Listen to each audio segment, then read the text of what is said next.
Selamat pagi teman-teman, pukul 9.30 di tempat saya. Pada kesempatan kali ini, saya akan membahas alur cerita dari sebuah anime berjudul Mahokouga Koukou no Retousei, atau biasa kita sebut dengan judul Mahokougo. Anime ini termasuk dalam golongan anime yang saya sendiri kurang menyukainya, karena MC pada anime ini memiliki multitalenta yang sangat berlebihan, hingga mungkin membuat beberapa penontonnya kebingungan, seperti saya misalnya. Dan saya juga kurang tahu mau dibawa kemana cerita pada anime ini. Tentunya, hal ini disebabkan oleh banyaknya talenta yang dimiliki si MC. Jika kalian masih bingung, saya sarankan untuk tetap stay di channel ini, karena saya akan membahas alur anime ini dengan kata-kata yang mudah dipahami. Tapi sebelum itu, intro.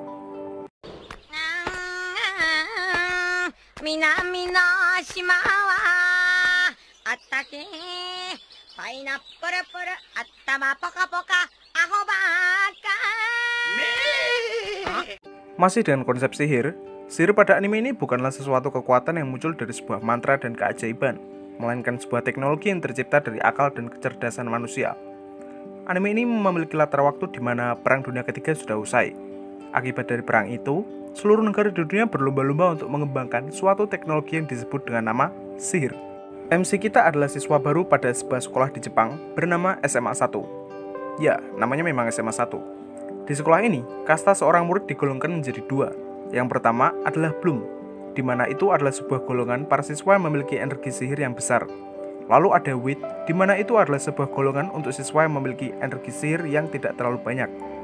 Pada awalnya, kita memang tidak diberi informasi mengenai latar belakang si tokoh utama. Dia adalah siswa golongan Wit bernama Shiba Tatsuya. Walaupun seorang Wit, Tatsuya sangatlah cerdas dan mahir dalam membongkar rangkaian sihir, atau bahasa lainnya adalah membatalkan serangan sihir seseorang. Tatsuya memiliki seorang adik bernama Shiba Miyuki, yang pada dasarnya seorang Bloom, karena Miyuki memiliki energi sihir yang cukup besar. Sihir Miyuki sendiri adalah sejenis es, yang mungkin sebagian dari kalian sudah paham konsep kekuatannya. Walaupun mereka satu kakak, Tatsuya dan Miyuki bukanlah saudara kandung, maka dari itu mereka sangatlah dekat, dan bisa dikatakan lebih mirip seperti sepasang kekasih ketimbang kakak beradik. Tatsuya memiliki beberapa teman kelas yang juga seorang Wit. Mereka adalah Mizuki, Erika, dan Leo. Walaupun seorang Wit, masing-masing dari mereka mempunyai semacam keahlian khusus. Fisik yang kuat misalnya. Tiap akhir pekan, Tatsuya selalu berlatih dengan guru bela dirinya yang bernama Yakumo. Percaya atau tidak, orang botak selalu overpower, seperti Saitama dan Om Deddy. Hal ini terlihat jika Tatsuya tidak dapat mengimbangi Yakumo Sensei. Keesokan harinya, Tatsuya terlibat dalam sebuah perkelahian dengan siswa dari golongan Bloom. Kericuhan ini mengundang sang ketua OSIS yang bernama Mayumi dan ketua komite disiplin yang bernama Mari. Namun pada akhirnya, Tatsuya berhasil mengelak dengan kemampuannya membuat alasan. Melihat potensi yang dimiliki dua bersaudara ini, para anggota OSIS merekrut Tatsuya dan Miyuki ke dalam organisasi kesiswaan, atau sebut saja OSIS. Miyuki diangkat menjadi sekretaris utama, sedangkan Tatsuya diangkat menjadi anggota komite disiplin. Komite disiplin bertugas untuk mencegah penyalahgunaan sihir atau beberapa kekerasan dalam lingkungan sekolah. Pada umumnya, seorang siswa golongan Wit dilarang untuk bergabung dalam keanggotaan OSIS. Tentunya, hal ini membuat beberapa orang tidak terima dan masuknya Tatsuya ke dalam komite disiplin. Salah seorang tersebut adalah Hattori. Hattori berniat untuk menantang Tatsuya dalam sebuah duel antara pengguna sihir. Dan pada akhirnya, Tatsuya berhasil memenangkan pertandingan dengan menggunakan serangan fisik, bukan teknik sihir. Sadar akan hal ini, Hattori mengakui kehebatan Tatsuya dan berteman baik dengannya. Tatsuya menjalankan tugas pertamanya dengan baik, di mana dia menyelamatkan temannya Erika dari colekan para fuckboy di sekolah mereka. Terjadilah sebuah konflik pertengkaran antara siswa kelas 2 yang bernama Mibu dengan rivalnya yang bernama Kirihara. Kirihara sendiri kelepasan, dan tanpa sengaja menggunakan kekuatan sihirnya melebihi batas. Tapi untungnya, Tatsuya datang di saat yang tepat, lalu meringkus Kirihara di sana. Hari demi hari berjalan dengan lancar, hingga pada suatu saat, Tatsuya menyadari ada salah seorang siswa yang terlibat dalam aksi terorisme. Organisasi teroris ini bernama BLAN.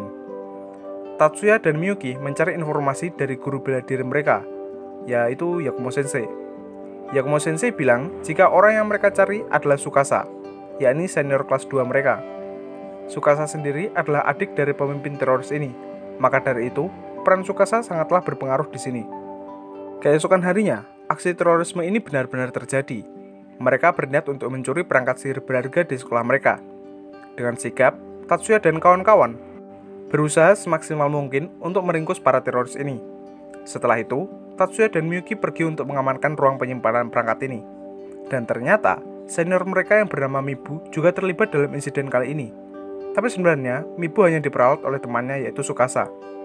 Dan pada akhirnya, Mibu berhasil diamankan oleh Erika. Di sisi lain, Tsukasa juga sudah berhasil diamankan oleh anggota komite disiplin. Selang beberapa waktu, Tatsuya dan teman-temannya menginterogasi Mibu di ruang UKS. Teruntuk Mibu sendiri, dia mengakui kesalahannya dan membocorkan lokasi tempat teroris Bland bersarang. Tatsuya berniat untuk menyerang markas itu secara langsung. Tentunya, Tatsuya juga mengajak beberapa temannya dan ketua supervisi di sekolah mereka, yang bernama Jumonji. Ketua supervisi adalah seorang pemimpin yang menjadi penanggung jawab semua klub di sekolah mereka. Tak terima akan perlakuan teroris Bland kepada rivalnya, Kirihara berniat untuk membantu rencana penyerangan ini lewat izin dari ketua supervisi, dan Jumonji pun memperbolehkannya. Pada misi kali ini, Leo dan Erika akan menjaga pintu keluar supaya tidak ada teroris yang kabur, sedangkan Tatsuya dan sisanya akan menyerang markas mereka dari depan. Dan pada akhirnya, Tatsuya berhasil bertemu dengan ketua teroris ini, yang bernama Hajime, lalu melumpuhkannya. Tak lama setelah itu, hubungan Mibu dan Kirihara kini sudah membaik seperti sedia kala. 6 bulan bersekolah, Tatsuya mendapatkan seorang teman baru bernama Mikihiko. Dia adalah teman masa kecil Erika. Selain itu, Mikihiko sangatlah mahir dalam penggunaan sihir kuno. Beberapa hari mendatang, SMA 1 akan menghadiri sebuah perlombaan bernama Kompetisi 9 Sekolah. Acara ini merupakan pekan olahraga antar pelajar SMA pada anime ini. Ketua OSIS Mayumi menyuruh Tatsuya untuk menjadi teknisi pada perlombaan kali ini. Seperti yang saya jelaskan di awal cerita tadi, sihir pada anime ini merupakan teknologi yang tercipta dari akal kecerdasan manusia, di mana tiap sihir akan tercipta lewat sebuah perangkat sihir yang bernama CAD. Tatsuya menunjukkan kebolehannya dalam men-setting perangkat sihir. Akan tetapi, kebolehannya malah dibilang aneh untuk beberapa siswa yang minim pengetahuan. Namun Tatsuya mendapatkan dukungan besar dari bendahara OSIS yang bernama Azusa. Bahkan Hattori juga mengatakan jika metode setting Tatsuya adalah yang terbaik. Bukan hanya sekedar siswa yang multitalent, Tatsuya juga menyandang gelar sebuah pemimpin dari laboratorium yang bernama Forleaf. Di sini, Tatsuya hendak menyempurnakan peralatan sihir baru ciptaannya, yakni semacam perangkat sihir yang bisa digunakan untuk terbang. Dengan bantuan para bawahannya, proses pengembangan ini dapat berjalan dengan lancar. Hingga tibalah hari yang ditunggu-tunggu, di mana kompetisi 9 sekolah akan segera dilaksanakan. Acara ini akan digelar selama 1 minggu, atau biar enak hitungnya, saya sebut saja 7 hari. Acara ini menyuguhkan berbagai macam lomba yang bervariasi, yang tentunya akan sangat seru untuk diikuti. Walau tidak ikut dalam perlombaan, Erika dan Mizuki juga datang untuk mendukung Tatsuya dan yang lain. Sebenarnya juga ada Mikihiko dan Leo, tapi itu tidak terlalu penting untuk ditampilkan di sini, karena nanti ada bagian sendiri. Malam sebelum lomba digelar, para peserta dari ke-9 sekolah diwajibkan untuk menghadiri acara pembukaan yang dibawakan langsung oleh ketua penyelenggara. Tak lama setelah itu, muncullah ketiga teroris yang berniat mengacaukan acara ini. Namun pada akhirnya, teroris ini berhasil diringkus oleh Mikihiko dan Tatsuya. Di hari pertama kompetisi, perlombaan berjalan dengan lancar tanpa ada hambatan sedikit pun. Di lain tempat, Tatsuya menghadiri sebuah rapat militer dengan para petinggi. Karena pada dasarnya, Tatsuya adalah seorang militer elit berusia 16 tahun. Di sini, kolonel memberitahukan bahwa terdapat sekumpulan teroris yang berniat menggagalkan acara ini. Saya sendiri kurang paham dan tujuannya, intinya teroris ini hendak membuat kekacauan di kompetisi 9 sekolah. Oh ya, nama teroris ini adalah No Head Dragon. Pada hari kedua, perlombaan masih berjalan dengan lancar, walaupun ada beberapa lomba yang menurut saya nggak jelas. Di hari ketiga, seluruh peserta dikagetkan dengan sebuah kecelakaan yang terjadi secara tiba-tiba. Teruntuk Tatsuya, dia menduga jika ini bukanlah sebuah kecelakaan, melainkan ulah dari teroris No Head Dragon. Malamnya, Tatsuya dan teman-teman melakukan investigasi langsung dan menyimpulkan jika ini adalah ulah dari pihak yang tak bertanggung jawab. Saat hari keempat berlalu, SMA 1 mendapatkan perolehan poin tertinggi di papan top skor. Malamnya, Tatsuya mendapatkan sambutan dingin dari kedua siswa SMA 3. Mereka adalah Masaki dan sahabatnya George. Dan tibalah hari kelima. Pada hari ini, perolehan skor SMA 1 menurun, dan posisinya digantikan oleh para pelajar dari SMA 3. Ketua OSIS Mayumi menyarankan Tatsuya untuk berpartisipasi pada lomba Monolith Code agar mereka bisa kembali memimpin papan top skor. Monolith Code adalah sebuah lomba yang mengikut sertakan 3 pemain dalam sebuah tim. Kedua tim akan dipertemukan dalam satu arena untuk bertanding. Tiap anggota dalam tim memiliki perannya masing-masing. Ada yang bertahan dan menjaga benteng, ada pula yang maju untuk menyerang. Tatsuya akan mengikuti lomba ini bersama 2 teman laki-lakinya, yakni Leo dan Mikihiko. Hari ke-6, Tatsuya dan kedua temannya berhasil melaju ke babak final dengan mudah, dan pada akhirnya mereka akan berhadapan dengan tim dari SMA 3 yang tidak lain adalah Masaki dan George. Saat pertandingan mencapai puncak, Masaki melanggar aturan dengan mengeluarkan sihir hingga mencapai batas, yang tentunya dapat membunuh seseorang dalam sekejap. Ditambah lagi, yang terkena sihir ini adalah Tatsuya itu sendiri. Pada awalnya, Tatsuya berhasil membongkar beberapa rangkaian sihirnya, tapi pada akhirnya Tatsuya terkena dampak dari sihir tersebut, dan hal itu menimbulkan luka yang sangat fatal. Tak disangka, Tatsuya memiliki kekuatan sihir unik, di mana dia dapat memperbaiki kerusakan dalam tubuhnya secara otomatis, ditambah dan kecepatan pengobatannya yang hanya berlangsung dalam satu kedipan mata. Setelah itu, Tatsuya menyerang Masaki dengan gelombang getaran lewat jentikan jari, dan hal itu berhasil melumpuhkannya. Di sisi lain, George juga berhasil dikalahkan oleh kekuatan sihir Mikihiko. Tanpa disadari, sisa anggota dari tim lawan melancarkan serangan besar ke arah Mikihiko. Untungnya, Leo berhasil melindungi Mikihiko, lalu melancarkan serangan balik. Alhasil, tim SMA 1 berhasil memenangkan lomba Monolith Code. Dan sampailah kita di hari terakhir, yakni hari ke-7. Di sini, Tatsuya hendak melakukan pengecekan terhadap perangkat sihir milik adiknya Miyuki, karena kebetulan hari ini adalah hari di mana perlombaan Miyuki berlangsung. Tanpa disadari, salah seorang panitia hendak memasukkan virus ke dalam perangkat Miyuki. Tentunya, hal ini membuat Tatsuya sangat marah dan menghajar orang itu. Ternyata, dia adalah anak buah dari teroris No Hate Dragon. Tak lama setelah kejadian, perlombaan Miyuki dimulai. Lomba yang diikuti berupa lomba memukul gelembung. Entah apa itu, saya juga kurang paham. Yang jelas, Miyuki menggunakan perangkat sihir terbang yang sudah disempurnakan oleh kakaknya, dan itu membuat tim SMA 1 memborong hampir semua medali emas di perlombaan ini.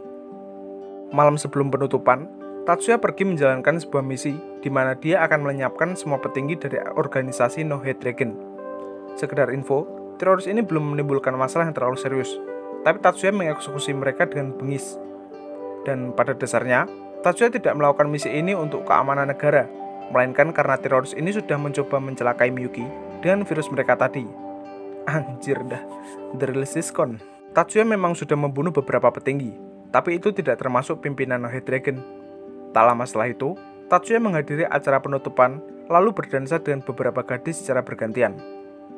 Dahlah, dia juga fuckboy cuy. Walaupun sudah berdansa dengan berbagai gadis, Tatsuya tetap berdansa dengan adiknya Miyuki di malam itu, dan terlihat jika dia sangat menikmatinya. 1 semester telah berlalu, kehidupan Tatsuya dan teman-temannya sudah kembali seperti semula. Malamnya, Tatsuya mendapatkan perintah untuk mengembangkan sebuah relik. Relik ini adalah cikal bakal senjata perang yang sangat overpower. Tatsuya juga mendapatkan perintah untuk mengatasi beberapa teroris yang hendak mencuri relik yang satu ini.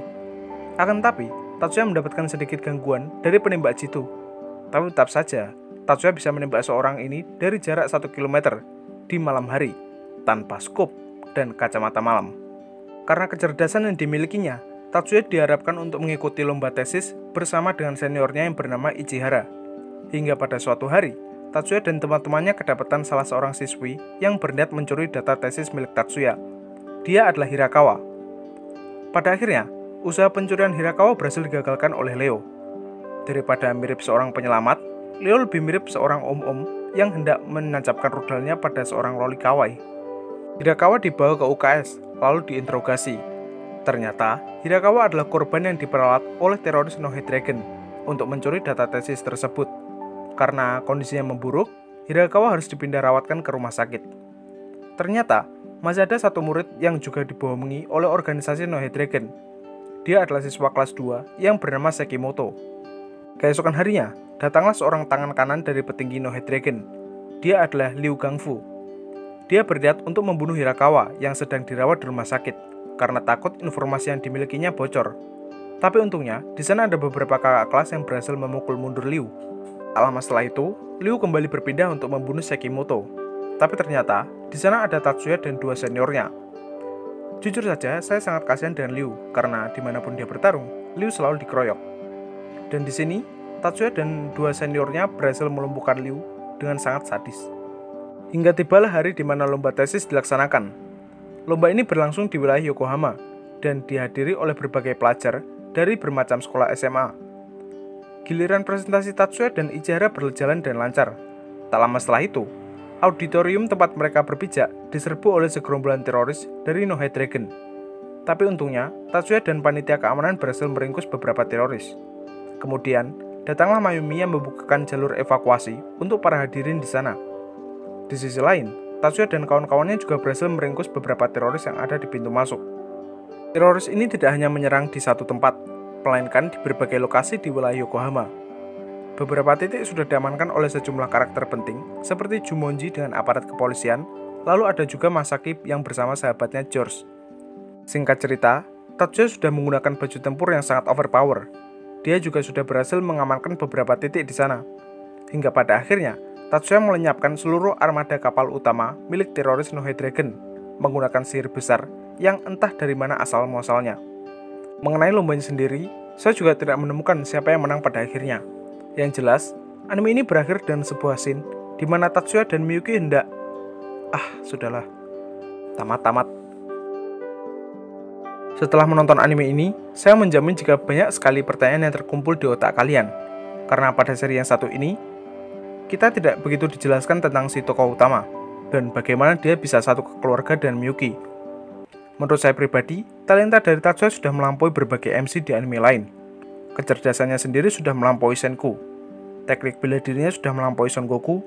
Kejituannya dalam menembak udah mengalahkan Usopp. Kefuckboyannya udah mengalahkan Issei Nugroho. Maksud saya, Issei Hyodo. Saya berharap banyak pada seri kedua pada anime ini. Semoga saja pertanyaan yang sudah membendung ini segera terjawab pada seri lanjutannya. Amin.